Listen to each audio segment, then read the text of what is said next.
Anong mensahe ang kailangang marinig ng mga Cancer sa period na to? Pwedeng nangyayari na itong magiging reading natin or mangyayari pa lang kung hindi man para sa inyo. Itong magiging reading natin ay di baka para sa someone na malapit sa inyo o sa someone na kakilala nyo mismo. Baka may lumabas na gender mamaya, gawin nyo na lang energy, masculine at feminine energy. Pwede rin naman na huwag nyo nang pansinin ang gender. Ikaw masasabi ko anong magiging reading, kung positive ba o negative, depende sa kung anong mapipick up mong energy. Walang masama kung papanoorin ang Sun, Moon at Rising sign kasi bakalin man sa mga yan ay mag-resonate na sa sitwasyon nyo.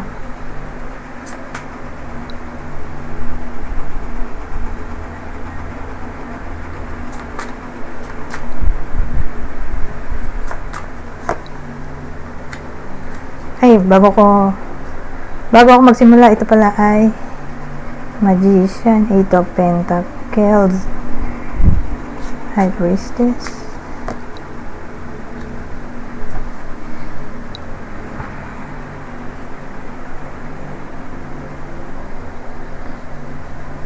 so Magician, 2 of Wands, Emperor. Ito yung bida natin, lalaki, pwede rin babae kung extrovert. So, kunin nyo lang yung clue na sa tingin nyo ay fit sa sitwasyon nyo. So, kung dito para sa inyo, di baka para sa kakilala nyo. So, magbase na lang kayo sa self-made clues ko para makilala nyo kung sino yung bida dito. So, again, lalaking tao or babae kung extrovert. May anak na to.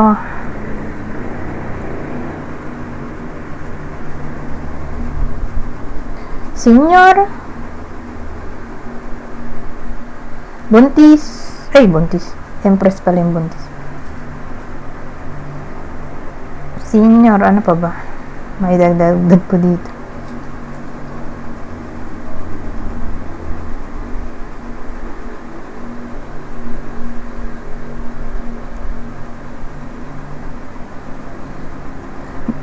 Boss. May position sa trabaho. So again, alin man dyan, mamili na lang kayo kung ano dyan yung clue na sa tingin nyo fit sa sitwasyon nyo or sa kakilala nyo. So doon kayo magbase para makilala nyo kung sino ba yung bida, kayo ba or kakilala nyo. Anyways, Magician, 2 of Wands, dagdagan nga natin.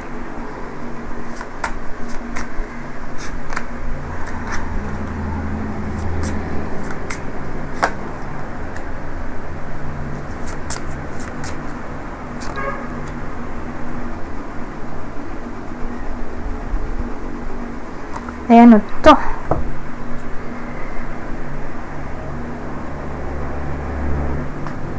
Ito at ito pares lang. Parang may someone na gustong mag-take action.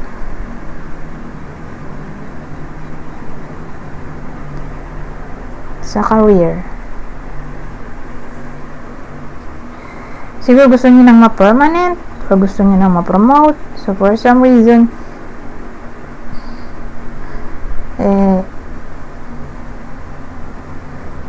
prepare siya dito. So again, ano yung piniprepare niya dito? Yung sarili niya. Kasi nga gusto niya nang magkaroon ng stable income. Ngayon dating dito, whether ma-promote, magka-work, or lumipat sa better company.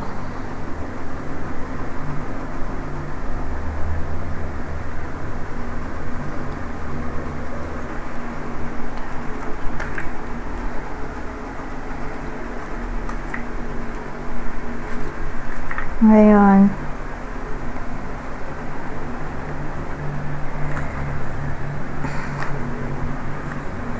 pwede magdugtong sila, pwede rin hindi. Sasabihin ko naman kung magkarugtong. Minsan, ito yung nauna.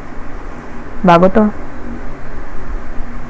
So, pwede sila mag-reshuffle maliban dito. Kasi ito yung future outcome. Minsan, hindi sila magkarugtong. Pagdating dito, magkarugtong pala. So, case to case basis, tingnan natin tong 8 of Pentacles.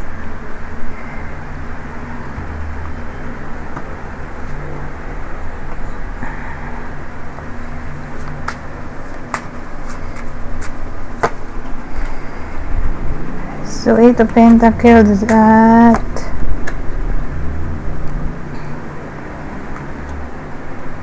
Queen of Wands. Pero career yung sinabi natin kanina, no?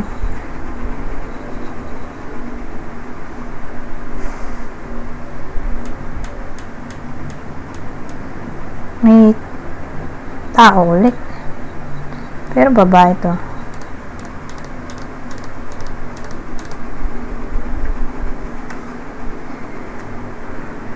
So, inisip ko kung magkarugtong ba.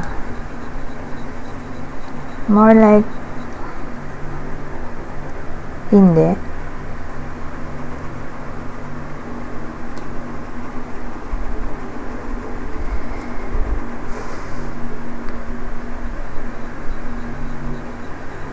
So, dito ang dating ang tatamaan sa reading na to ay kakilala nyo. Pwede rin namang mismong Cancer, mga 30%, pero more like mas tatama to sa kakilala ng Cancer. Tatamaan ay 70%. 70% ang kakilala nyo. So, again, pwede rin naman sa Cancer, mga 30% lang. Kasi dito ang dating. Committed yung babae. Committed siya sa asawa niya, partner niya, karelasyon, jowa niya. Willing siyang mag-effort para lang magtagal sila. So, more like loyal yung babae dito sa kanyang karelasyon.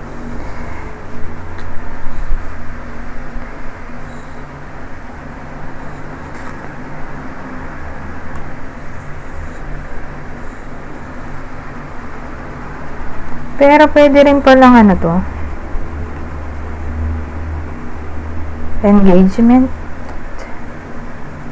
Baka ma-engage yung kakilala ng Cancer base dun sa description ko kanina. Or baka kayo mismo to, kung pasok kayo sa 30%.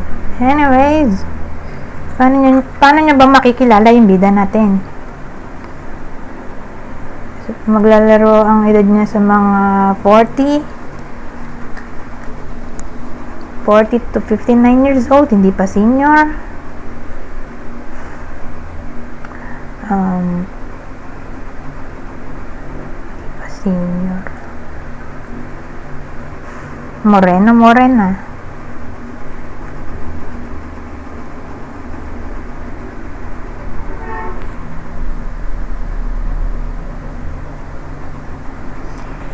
Itim ang buhok or brown.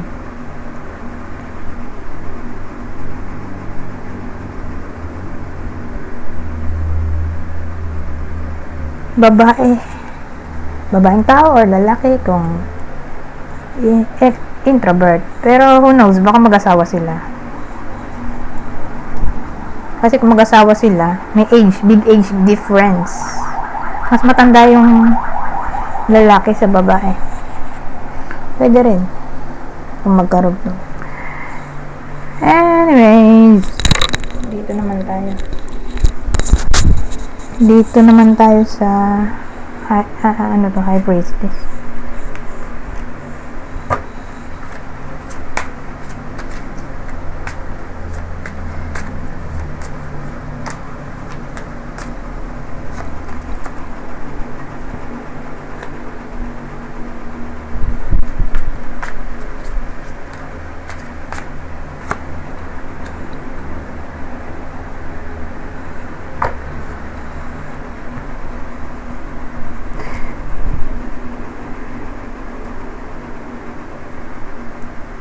So, High Priestess, ano to? Judgment, Nine of Cups. So, hindi sila magkarugtong. Eh, di malamang di rin magkarugtong to. Pero kung magkarugtong sila, eh, di pwedeng mag-asawa sila. Pero sa case na to, hindi to dudugtong dito. Mag-stand alone to. Dito, nagawan ko pa ng paraan para magdugtong. Pero pwede rin silang di magkarugtong. Pero dito, hindi sila talaga magkarugtong. Kasi dito, yung topic ng forgiveness, reconciliation, excuse me, ano pa nga ba yung judgment, awakening, transformation, renewal. Ito yung wish ng iba sa inyo. Very sad to say, ano kasi ito High Priestess. So, pag nakita ko yung High Priestess, mukha siyang divine timing. So, pag sinabi mong divine timing, wala tayong control. Kung baga, universe or destiny lang ang makakapagtakda ng panahon.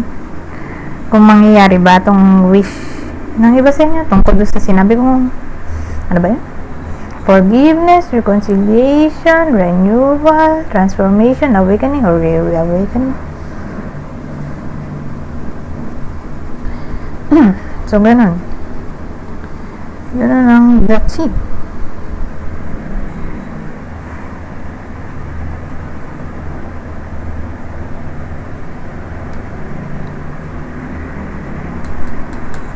Unknown pa kung mangyayari nga ba to, o kung mangyayari man ay kailan. So again, divine timing to. Universe lang ang makakapagtakda kung mangyayari nga ba o hindi.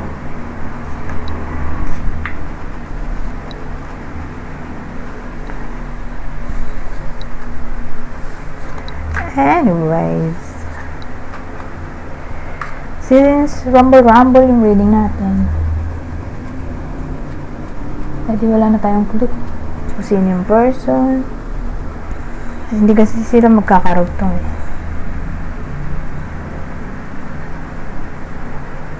Ngayon, dito naman tayo sa susunod na deck.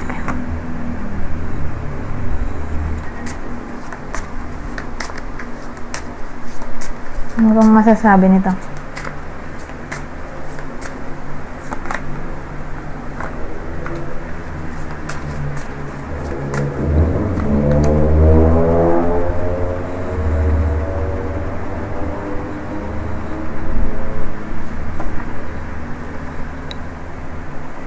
So, pag ganito, hinay-hinay lang sa pag-take ng power or sense of authority and control.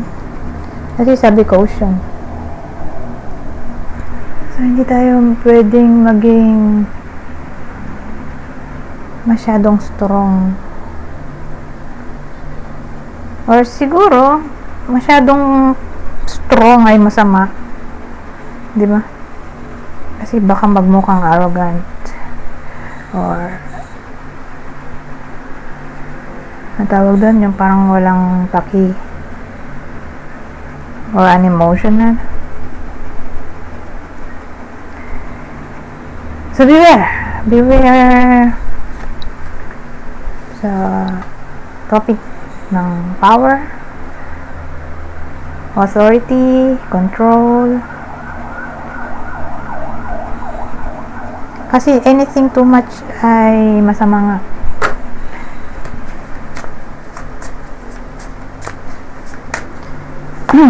So, dito naman tayo sa susunod.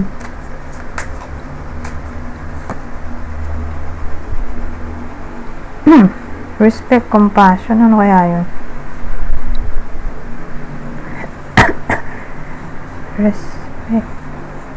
Respect, compassion.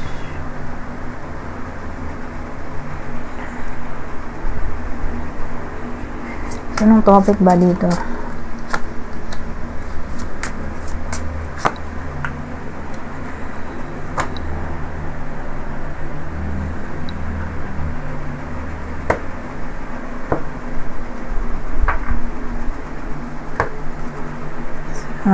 Respect, compassion, sight, at thus. So, anong topic pag ganito? Siguro, respect, compassion sa someone na hospitalize o maho-hospitalize pa lang.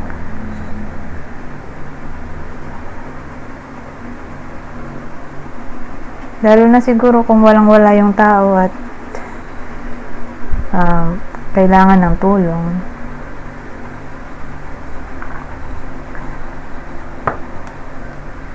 Kaya sabi, respect, compassion. Na yun nga, tulungan.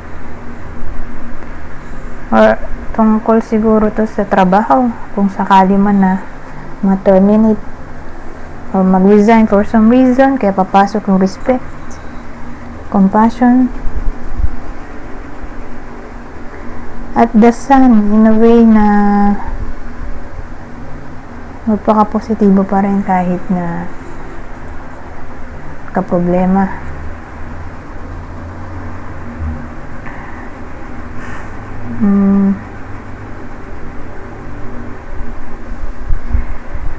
Ano pa kaya? Sight, respect, compassion, the sun.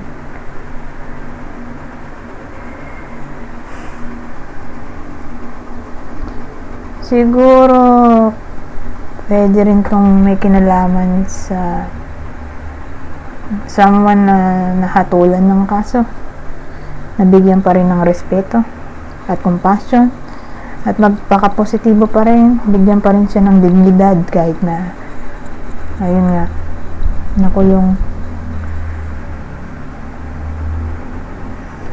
Siguro applicable to sa makukulong pa lang o bagong laya na prisoner.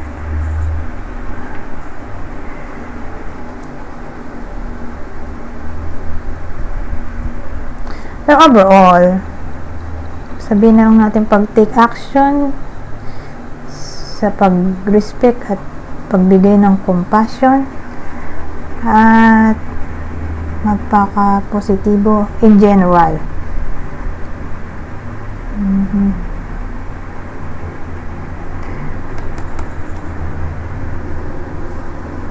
In general, so ibig sabihin, hindi lang specific na tao, kundi pangkalahatan.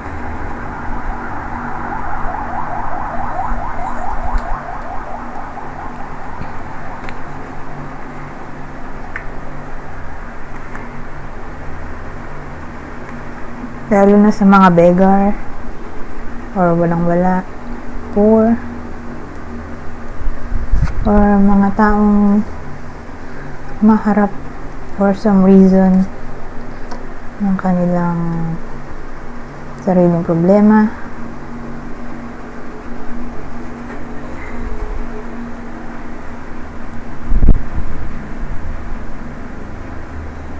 Ngayon, dagdag pa tayo.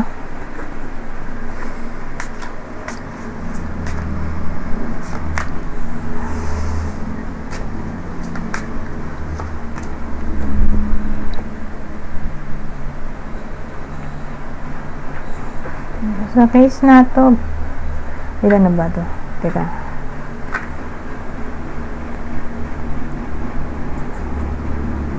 One, two, three. Pang 3 na. 3 na to. Pang 3rd na tong spread. Reverse protection.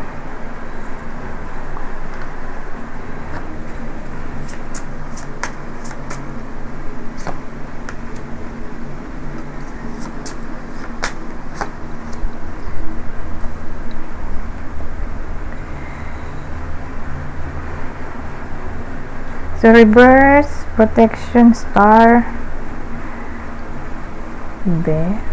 Protection. Ano yun? Well, for some reason, may iba sa inyo na baka magkapera.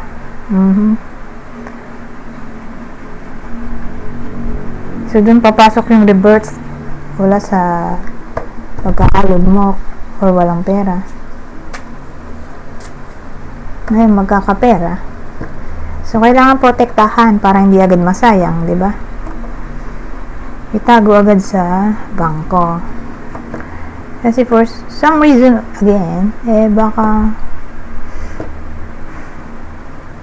masayang in a way na mapunta lang sa luho or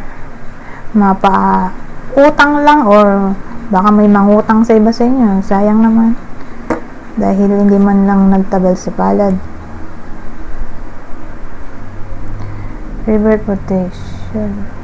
Pwede rin pong tungkol sa kanilang status na alagaan. Status, position, or position, status, or pag-promote.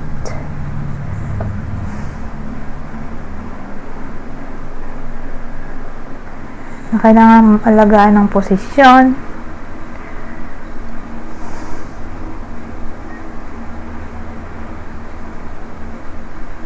Ngayon, pwede rin itong may kinalaman sa diet.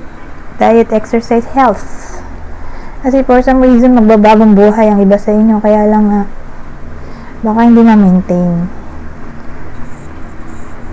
So, bagong buhay, bagong lifestyle, bagong diet. Yun nga lang, sana ay magtuloy-tuloy kasi mahirap nga yan. Kahit ako ay nahirapan din. Pero ganun eh. Doon papasok yung protection in a way na dapat mapanatiling discipline ang sarili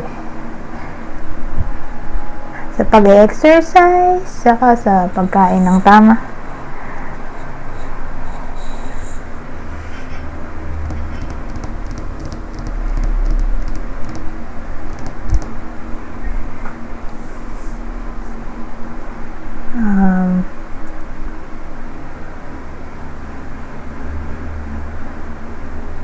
Ano pa ba? Ano maisip?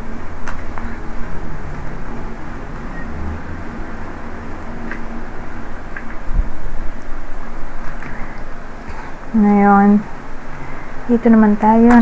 Ayan. Ano pa masasabi nito?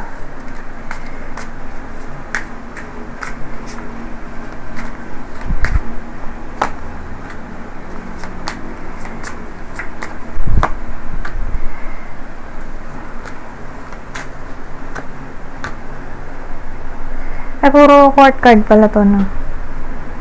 Ito lang, baliktad. Ito lang nakatayo at dalawang nakabalik. Ano kaya to? Excuse me.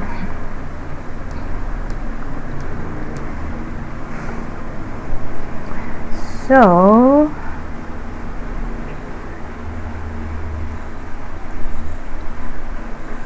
may tendency na maging corrupt ang iba sa inyo.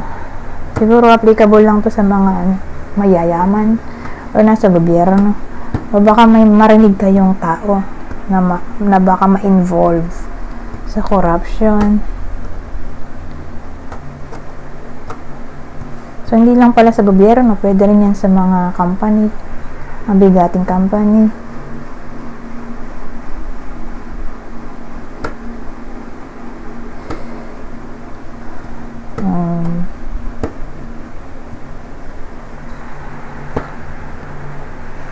Yun, iwasan ng tukso.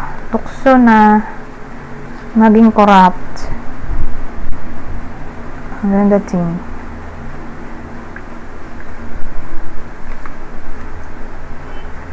Or again, baka may mabalitaan kayong someone na may involve sa corruption, greediness. Or kung di man literally gano'n at hindi kayo makarelate at hindi naman kayo mayaman o hindi kayo politiko, di baka maging greedy yung iba sa inyo for some reason. greedy or selfish. Ngayon, pwede rin baka maka-encounter ang iba sa inyo ng someone na narcissistic. Ngayon, iba pang scenario.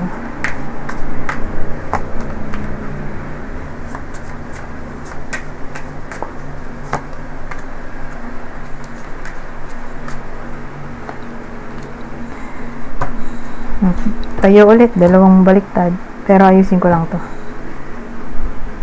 Saka to.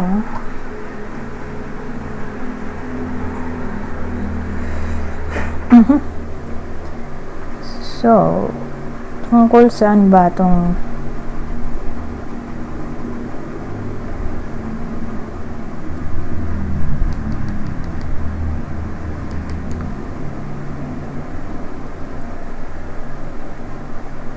nagdagan nga natin, hindi ko maintindihan.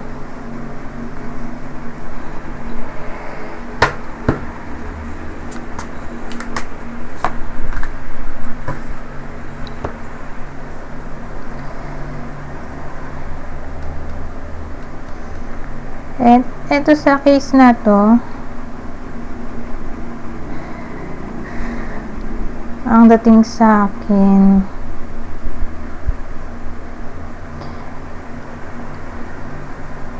mag-move on na, tanggapin na ang nangyari.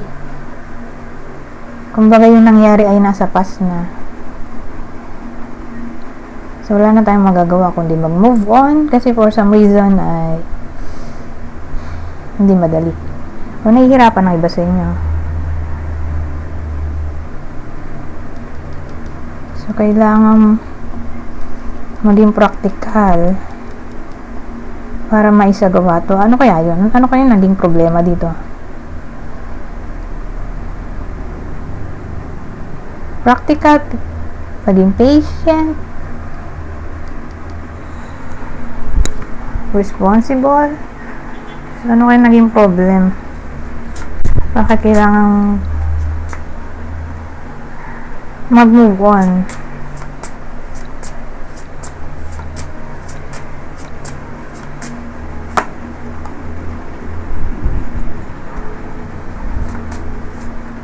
At tanggapin na lang ang mga nangyari. Dahil ang mga nangyari ay nasa past na.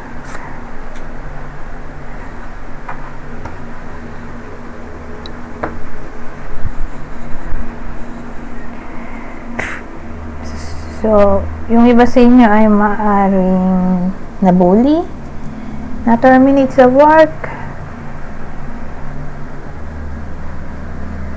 nabully or na-terminate sa work, nag-resign,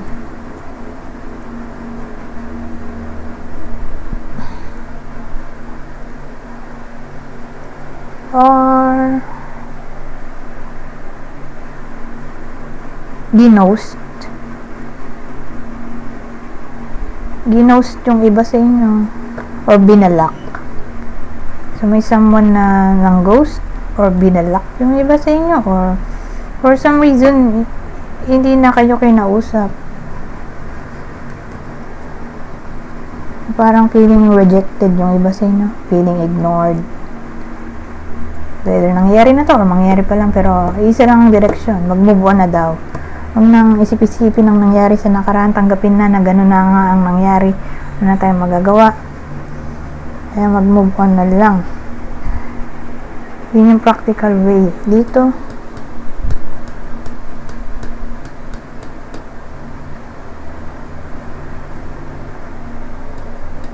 So depende kung anong cause ng resignation, termination. So kung alam ng iba sa inyo na nagkamali sila, edi tanggapin na nga lang ang nangyari at maging responsible na this time. Hanap na lang ulit ng bagong buwan.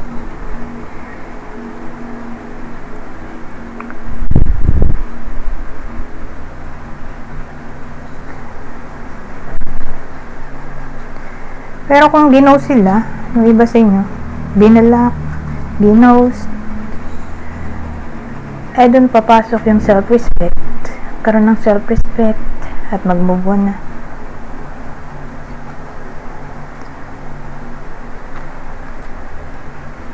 Ngayon, dito na tayo sa last deck ko. Babasahin ko na lang para mabilis. Kunin nyo lang ang mensahe na sa tingin nyo ay fit sa sitwasyon nyo.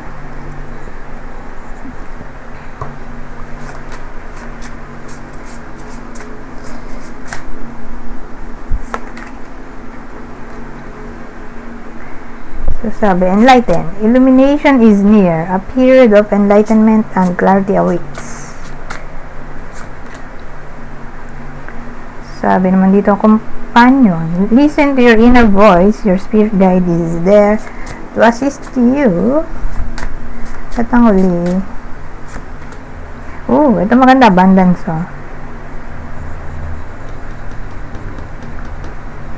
So, kung may nawala man, for some reason, whether tao yan, sitwasyon, trabaho, or relasyon, or pera, don't worry, may abundance. So, pag ganito, nakita ko itong abundance, ibig sabihin, kung ano man yung nawala nga, or nag-cause ng sadness sa iba sa inyo, mapapalitan yun dito, ng mas better. Kasi may abundance tayo, ito ay card ng prosperity. So, sabi dito, the chalice overflows with potential. Drink from it and prosper. Anyways, hanggang dito na lang. Goodbye. For now.